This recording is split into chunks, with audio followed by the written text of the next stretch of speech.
Ya comienza Nuestros Temas por Sama TV, el canal de la Universidad Nacional de San Juan.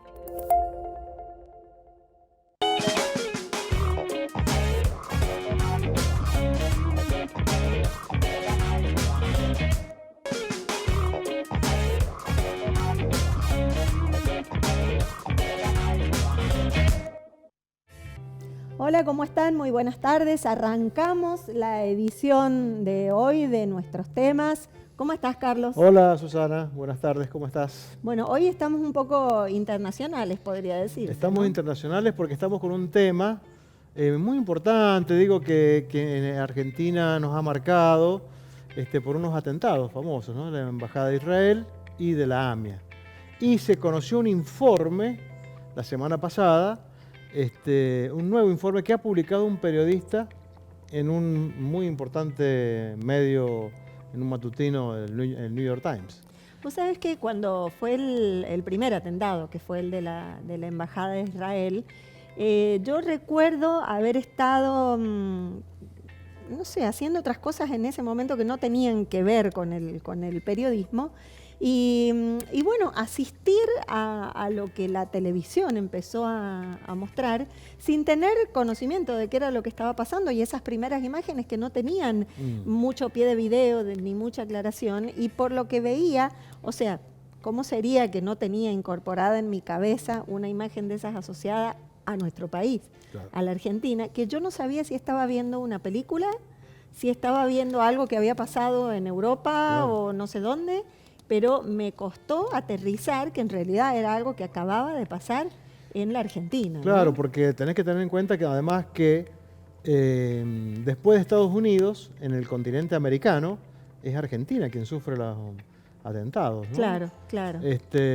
Y la novedad, digamos, que ha introducido este colega, Bergman, es que atribuye a que, bueno, que no habría habido participación argentina en los atentados, y atribuye concretamente a Hezbollah, ¿no? A la agrupación como autora y ejecutora de este atentado. Hay unas plaquitas, si te parece. Este periodista, vamos a decir el nombre, este periodista que es el que ha dado a conocer este informe, su nombre es Ronen Bergman, ¿no? Y él se basa en un informe del Mossad. Ahí tenemos las primeras placas.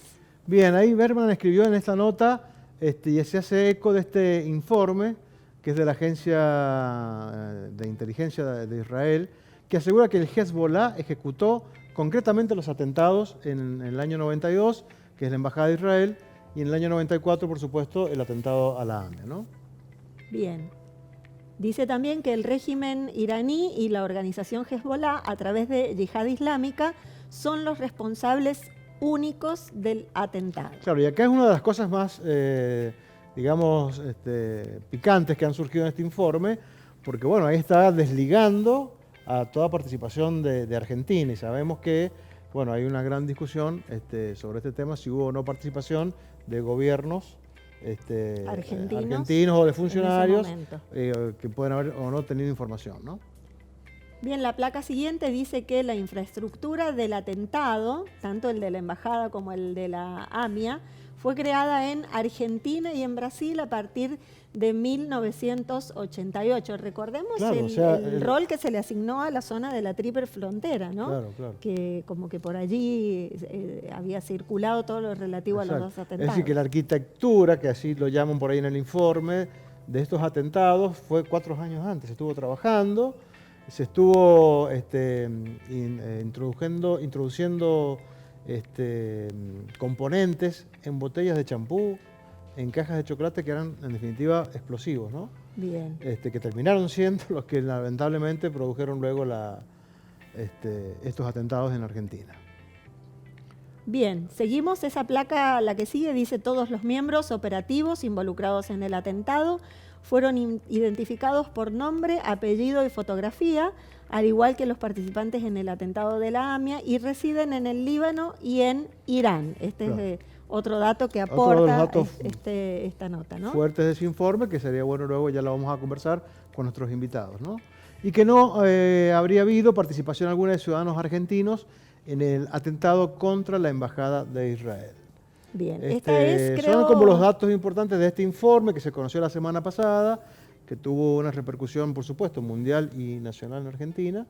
Y bueno, queremos conversar con personalidades de nuestra provincia. Bien, otro de los puntos a tener en cuenta de este informe dice que todos los miembros de la célula que perpetraron ambos atentados en la Argentina estuvieron involucrados en atentados adicionales o en la preparación de otras infraestructuras terroristas en otras partes del mundo, incluso en los últimos años. Bien, y creo que, no sé si esa es la última. Esa es la última, creo. Sí. Bien, esa es la última. Bien, y ahí está. Claro, bueno, esto es lo que puntualiza el informe, ¿no? Con nombres y apellidos de las personas que habrían ejecutado estos atentados, ¿no? Vamos a luego hablarlo con nuestros invitados. Esto como para introducir el tema y para contarles de qué vamos a hablar, porque en todos los medios ha estado saliendo publicado este tema del informe del Mossad y demás, pero por ahí si uno no tiene... no ha estado siguiendo, claro. No sabe muy bien o no se conoce muy bien, bueno, puntualmente qué dice este informe que fue reflejado por este periodista en The New York Times. Y calculá, Susana, que han pasado 30 años, ¿no? 30 años que se vienen investigando, con marchas atrás, marchas adelante, con avances en la investigación, con quietud, bueno, con manifestaciones de todo tipo. Y con la politización y esto que es como se que ha hecho de ambas agrega un investigaciones. dato nuevo para volver a poner el tema en los medios. Claro, porque por ahí lo lamentable es justamente esto, ¿no? O sea, que se hace hincapié en el uso político que desde distintos lugares se ha hecho de los dos atentados y se deja para el final lo más importante, que es saber en qué estado están las investigaciones. Así es. ¿No? Debiéramos por ahí poner más atención en eso que en la politización. Yo te propongo, Carlos, que hagamos un corte chiquitito para ya poder presentar a nuestros invitados y avanzar sobre este tema. ¿Te parece? Muy bien, hacemos un pequeño corte entonces y ya volvemos.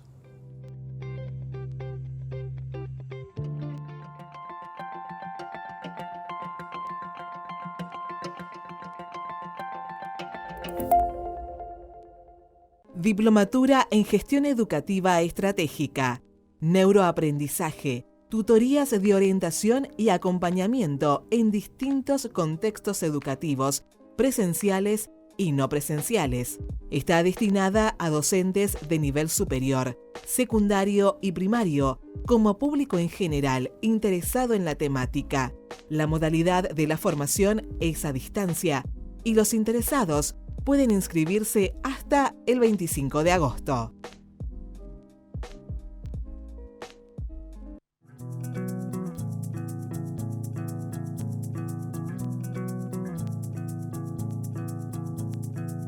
Bueno, este croquis se realizó en un viaje de escapatoria así en Buenos Aires, en el Café Las Violetas. Me gusta viajar y una de las cuestiones que siempre me gustó de Buenos Aires son los cafés. Y registrar el momento, que es lo que más me gusta. Un dibujo que es trabajado con una lapicera azul. Fui tratando de ver el movimiento de las personas, a veces entraban y salían en las mesas, trabajar un poco la memoria y tratando de retratar la situación, del tomar del café, de estar yo sentada y ver qué es lo que está de frente.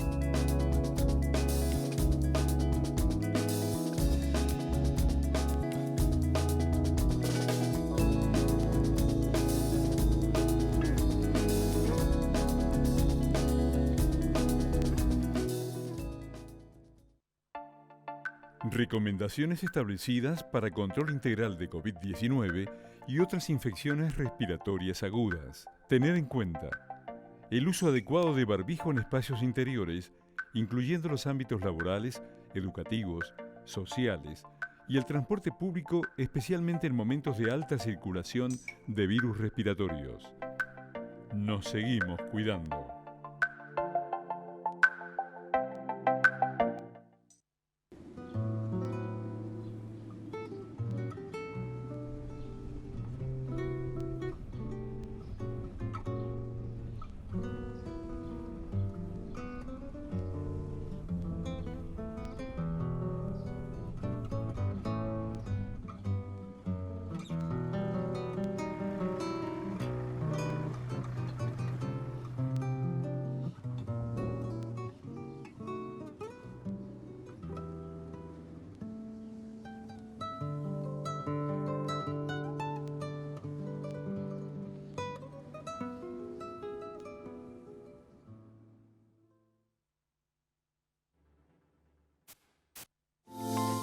Seguimos viendo Nuestros Temas por Sama TV, el canal de la Universidad Nacional de San Juan.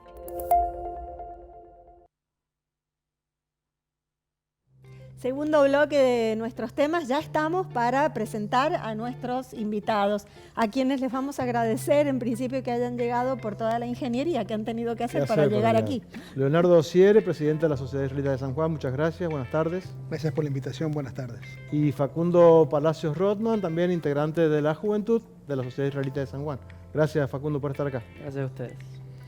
Bueno, apareció un informe, se conoció mundialmente, Leonardo, a partir de una publicación de un periodista que toma un informe del Servicio de Inteligencia de Israel, donde hace una serie de aportes nuevos. Supongo que tendrás una opinión al respecto.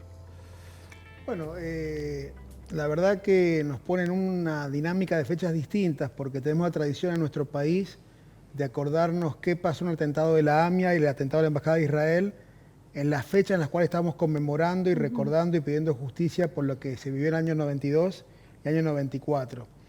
Ahora la aparición de este informe nos hace pensar, en primer lugar, la importancia que tiene de entender que es un tema que nos convoca a todos los argentinos, saber qué pasó, buscar justicia y que los responsables sean condenados. Después tenemos un informe con la expectativa de saber más y de escuchar, pero también siendo objetivos, entendiendo que esto no implica ningún aspecto significativo en la causa. O sea, que un periodista aporte un artículo en un diario y que busquen el sustento para darle una cuestión de mayor validez a un informe periodístico, eso no va a alterar en forma significativa la acción jurisdiccional.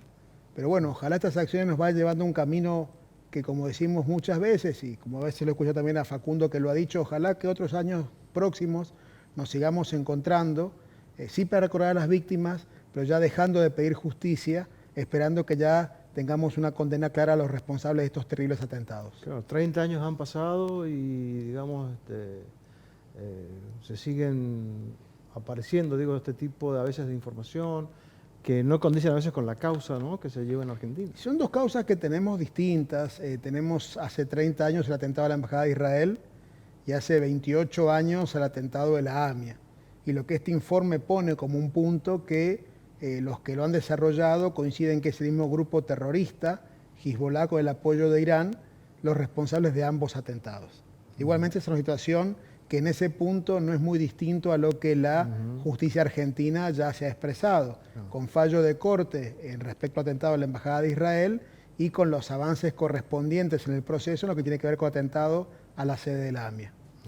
Facundo, vos pertenecés a una generación que no vivió los atentados, ¿no? Como que esto lo hablábamos antes del programa, y incluso también la generación nuestra, como que tenemos otra mirada porque lo vivimos. Vos, por pertenecer concretamente a la comunidad de jóvenes aquí en San Juan, ¿cómo tu generación, qué mirada tiene acerca de lo que pasó hace tantos años en la Argentina y que todavía no haya una resolución judicial al respecto que deje conforme a las víctimas, a los familiares de las víctimas y a la comunidad israelita, ¿no?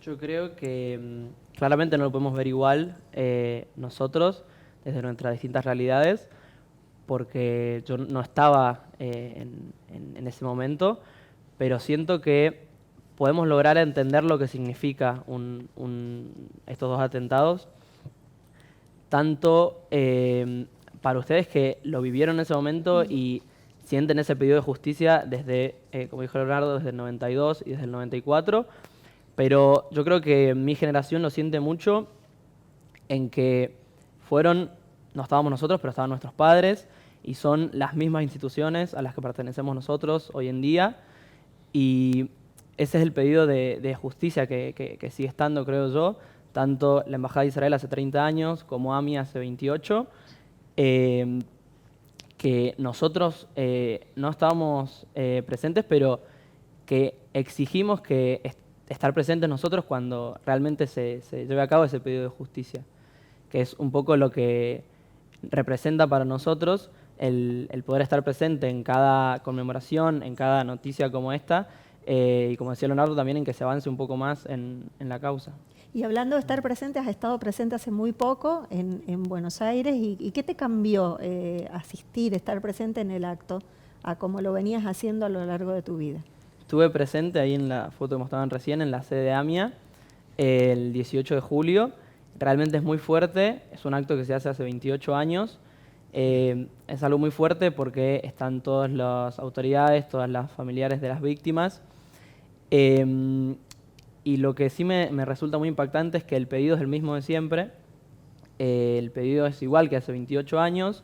Se pide memoria para no olvidar, como decía Leonardo también, que a veces se lo ve como un atentado, o estos dos atentados, hacia la comunidad judía, o en el caso de la embajada, hacia Israel.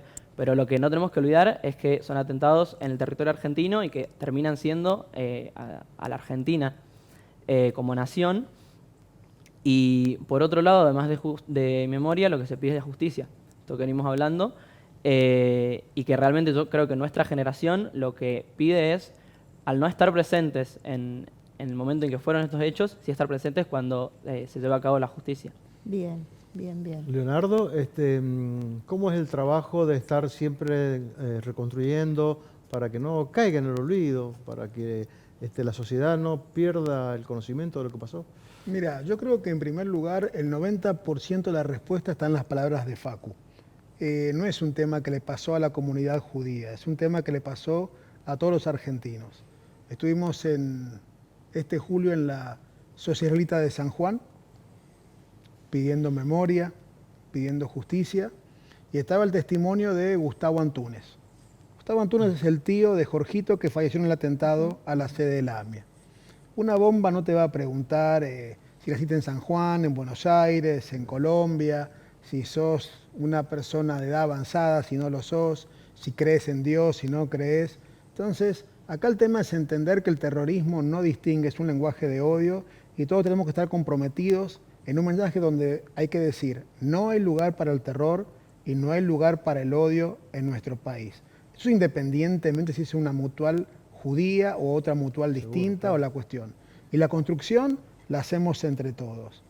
La justicia dando justicia, el Estado en las demás áreas competentes dando el marco para que la jurisdicción llegue al fallo que corresponde, y todos diciendo presentes en voz alta cada vez que recordamos lo que ha ocurrido, porque no es que marzo es el mes de embajada y julio es el mes de AMIA.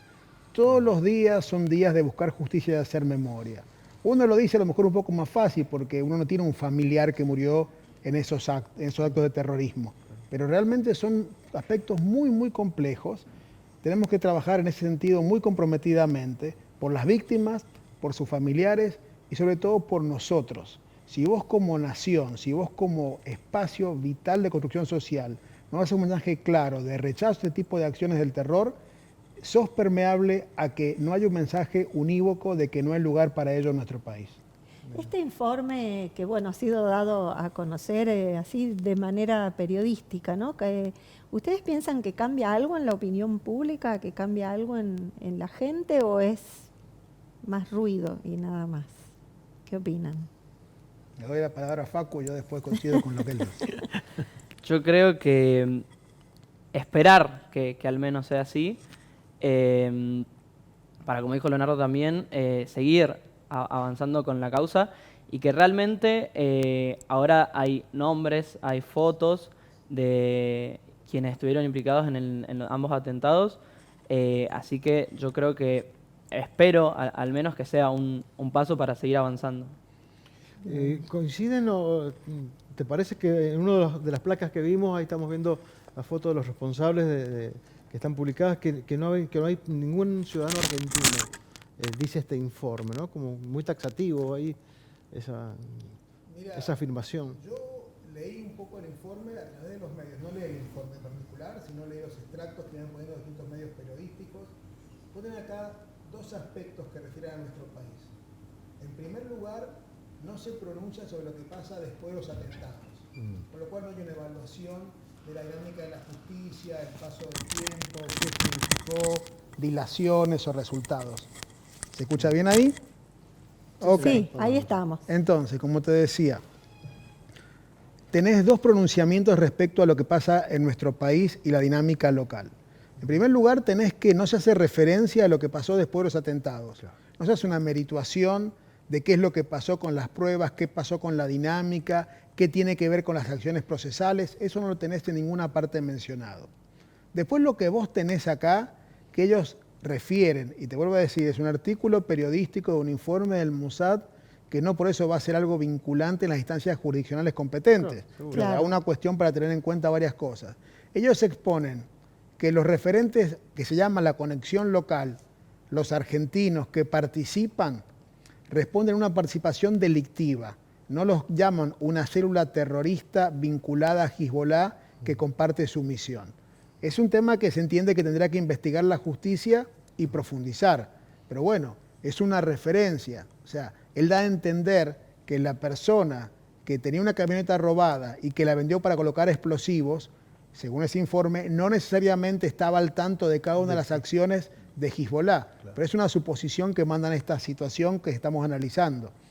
Entiendo yo, en forma muy objetiva, que en el caso de la Embajada de Israel no debería haber muchas novedades, porque ya la Corte Suprema viene diciendo que ya se pronunció respecto a ese atentado sobre la responsabilidad de Hezbollah como brazo armado que llevó adelante el atentado a la Embajada de Israel. Y la verdad que va a dar vista a órganos competentes, que no es la jurisdicción local a nivel de la Corte, de ver qué se pasa con estos dos nombres que se han identificado.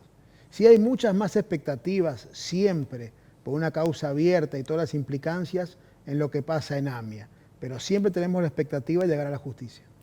Estos atentados, como decíamos al principio del programa, fueron lo suficientemente graves y grandes en todo sentido para colocar a la Argentina como el país, bueno, donde se hicieron los atentados más graves fuera de Israel. Facundo, vos has estado en Israel viviendo. ¿Cómo ven a la Argentina desde allá? Los jóvenes de tu generación, ¿tienen información acerca de lo que pasó aquí, tanto en AMIA como en la Embajada? ¿Cómo nos ven? Bueno, estuve viviendo en Israel el año pasado. Fue un año de capacitación, como se lo llama en hebreo. Y realmente yo tuve conexión con israelíes de mi edad en los últimos meses. Y tuvimos un par de ocasiones para hablar de temas así. Lo que pasa es que yo creo que es algo muy entendible también. Ellos están viviendo en su realidad, donde hay atentados, no de esta medida, pero hay atentados en Israel en ciertas ocasiones, y eso es lo que ellos tienen presente, como nosotros tenemos presente este atentado que pasó en nuestro territorio. Pero sí, en las fechas en las que se conmemora, sí tienen presente y saben de lo que estamos hablando, porque al final y al cabo, o sea, el Mossad es quien presenta el informe ahora, y sí lo tienen presente en tiempos de conmemoración, y pudimos hablar también bastante con varios chicos israelíes de mi edad sobre estos temas, pero claramente no lo sienten como fue en su territorio. Claro. Porque fue en Argentina, pero sí lo tienen bastante presente.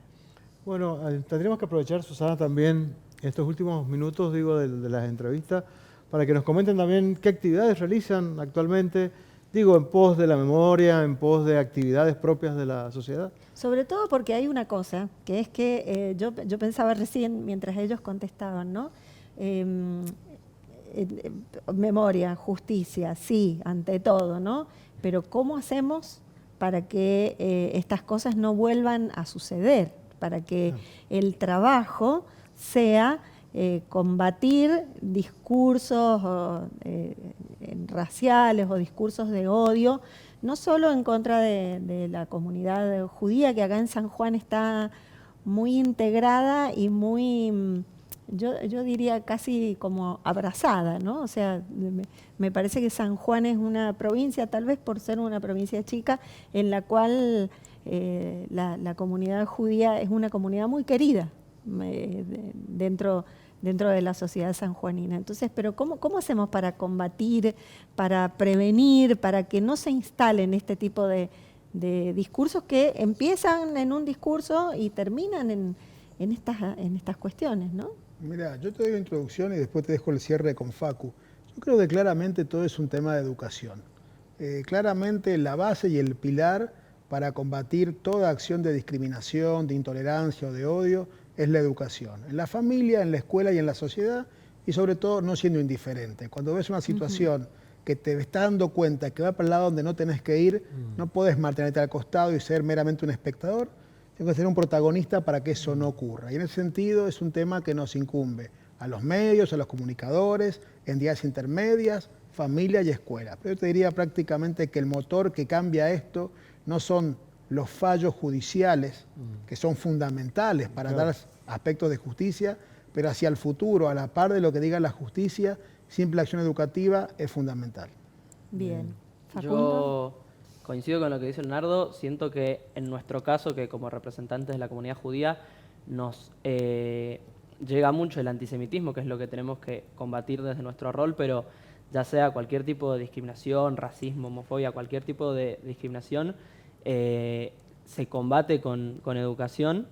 Y desde mi rol en la comunidad judía, yo junto a otros 5 chicos de 19 y 18 años somos voluntarios. Y junto a la comunidad lo que hacemos es dar actividades todos los sábados de educación formal. Entonces siempre tratamos estos temas de discriminación, antisemitismo. Y por ejemplo, en el último sábado estuvimos hablando de lo que fue el atentado por lo que lo conmemorábamos. Y realmente es muy impresionante para nosotros ver como chicos nosotros damos las actividades para chicos de entre 6 y 16 años, pero es muy impresionante para nosotros ver como chicos de 15 y 16 años están hablando en estos mismos términos que nosotros, de pedir justicia, siempre estar educando la memoria, siempre estar preguntando, queriendo aprender más sobre algo que pasó. Vos lo decías, yo no había nacido, pero ellos tampoco. Es algo que pasó hace mucho tiempo para ellos, que debería ser muy lejano, pero lo tienen muy presente por esta educación que reciben ellos, tanto junto a nosotros en la comunidad como en sus familias. ¿Será que eso es hacer conciencia? Así se construye una sociedad mejor. Bien. Bueno, muy interesante, muchísimas gracias Leonardo, Facundo, por habernos acompañado, por permitirnos mantener, pensar en voz alta, los micrófonos siempre abiertos, las cámaras también, para cuando ustedes así lo deseen. Exacto, desde ya, siempre a disposición de ustedes, porque el odio termina siendo odio y la intolerancia es siempre intolerancia. Y bueno, pensaba en esta frase de Bertolt Brecht, creo que es, ¿no? O sea, primero fueron los negros, después fueron los judíos, pero total, yo no soy negro, claro, no soy judío. sí. Bueno, en algún momento me toca a mí, ¿no? Con esto que vos decías de que los atentados no fueron hacia la comunidad, fueron hacia toda la sociedad sanjuanina, porque aunque no conociéramos a nadie, y bueno, lo mismo aplica para otra tragedia de la historia argentina como fue la dictadura militar, ¿no? O sea, es contra todos, en el momento que sea y de la forma que se haga. Bueno, nos despedimos. Muchas gracias, Leonardo. Muchas Facundo. gracias a ambos. Gracias por la invitación. Bueno, será hasta el próximo lunes con algún Será otro hasta tema. el lunes que viene, estaremos dialogando sobre algún otro tema que nos interesa desde la mirada de los universitarios. Hasta luego.